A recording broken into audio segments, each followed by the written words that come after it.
What's going on, everyone? And welcome in to Plizont's podcast, filled to the brim with glitchy analysis and freezing cold takes, so cold that they're boiling hot. Today's podcast is strictly going to be news, and more news. We are proudly sponsored by Hungry Howie's Baton Rouge. Check out their website for delivery and takeout deals. Right now, they've got an awesome deal. Get a large one-topping pizza for just $7.99. Thank you so much to Hungry Howie's Baton Rouge. All right, so in this episode, like I said, we've got a ton of news. I'm throwing all the tea around the room. Some might call me the Boston Tea Party with all this tea that's about to be spilled. First up, Michigan college football. Man, they cannot stay out of the news since dropping the ball against TCU. First, the NCAA opened up an investigation against Michigan on the suspicion of recruiting violation. Then Jim Harbaugh decided to throw his hat into the NFL coaching ring. Then he had to make an announcement that said he would most likely be back, but he definitely made no promises with that. Then last week, the offensive coordinator, Matt Weiss, has been fired after police raided his home for ... I'm not sure. Very suspicious, extremely weird. And now today, star running back Blake Corum has had his car stolen. He's got like a Dodge Charger, and it was stolen. It's going to be a long offseason for the Wolverines, who drastically underperformed in recruiting this year. They've got to stay out of the news. Now, speaking of college football, in other news, Alabama offensive coordinator Bill O'Brien is heading to New England to become their new offensive coordinator.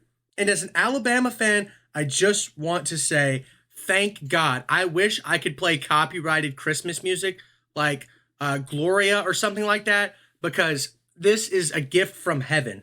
I just want to say that I don't have any ill will towards Bill O'Brien, but it's clear after not winning national championships in back-to-back seasons that Alabama just needs a change. I'll talk about a potential replacement for both offensive coordinator and defensive coordinator as the rumors start to swirl. There's nothing really official yet, so I'd like to kind of keep my opinions to myself for now. Now, last news in college football. It's a smaller bit of news, but in my opinion, it's more important news. Former Miami Hurricane and Baltimore Ravens star safety Ed Reed will not become the new head coach for HBCU Bethune-Cookman. Now, there were multiple wrongdoings on both sides of the story. If you want more news on the actual timeline, go look it up on Google right after this episode, because it's actually pretty interesting. I wanted to talk about this because I'm putting Bethune-Cookman on blast. I understand their plight and reasons for not wanting to hire Ed Reed, but this is just such a miscalculation. The value that could be added to promoting their football program is one of the most accessible and worthwhile investments that they could make. On a large scale, take a look at Alabama. Since Nick Saban's arrival, Alabama's size, revenue, student population, and endowment have practically doubled.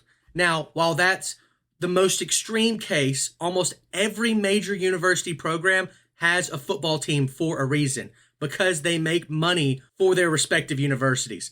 Now, while money isn't the most important thing in this situation and is definitely like a huge contributing factor, the potential exposure that a personality like Ed Reed could bring would have been extremely valuable. And as a strong supporter of giving coverage to HBCUs, this is a terrible look on Bethune-Cookman and a huge blemish on Ed Reed's record as a coach, and he couldn't even sign the contract before this got started.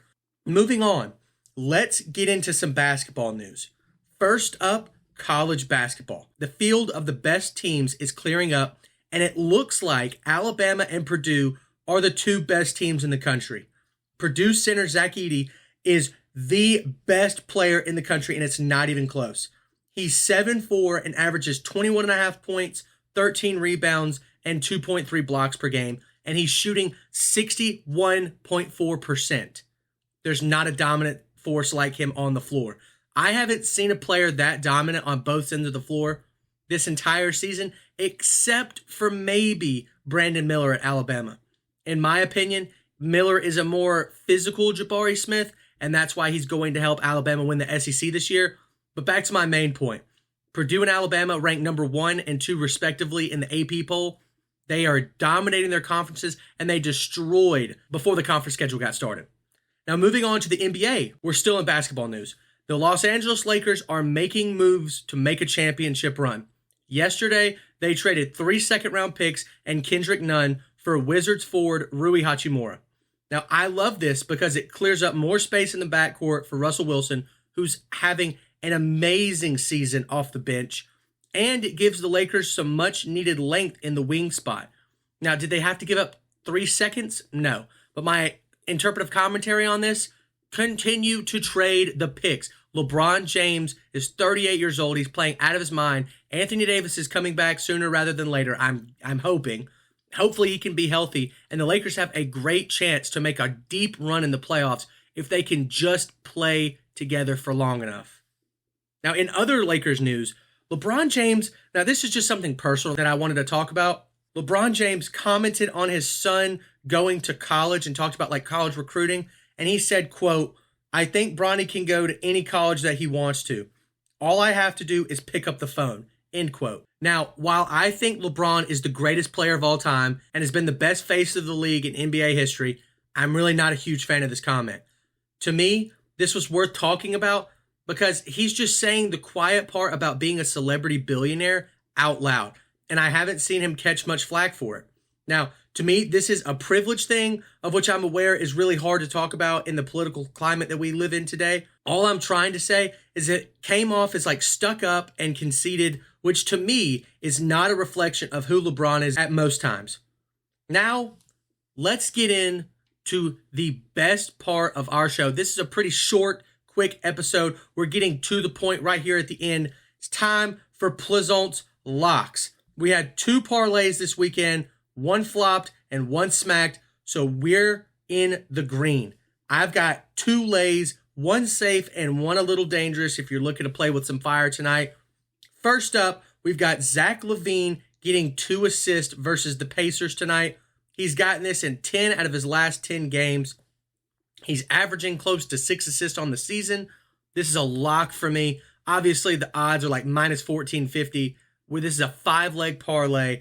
Next up, Jimmy Butler, 15 points versus the Celtics. He's gotten this in 9 of his last 10 games.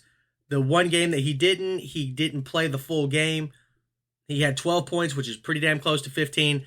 Love Jimmy Butler getting this. This is a primetime game on ESPN, on TNT tonight. So I like Jimmy Butler to score 15. Third on the list, Jarrett Allen, 6 rebounds versus the Knicks. Jarrett Allen is averaging, I think, close to 10 rebounds a game. He's gotten 6 rebounds in his last 10 out of 10 games. This is easy claps for me. I know that he's playing up against Mitchell Robinson and Julius Randle, but Jarrett Allen, that's all he does is just sit down there and get boards and make layups. Love Jarrett Allen, 6 rebounds.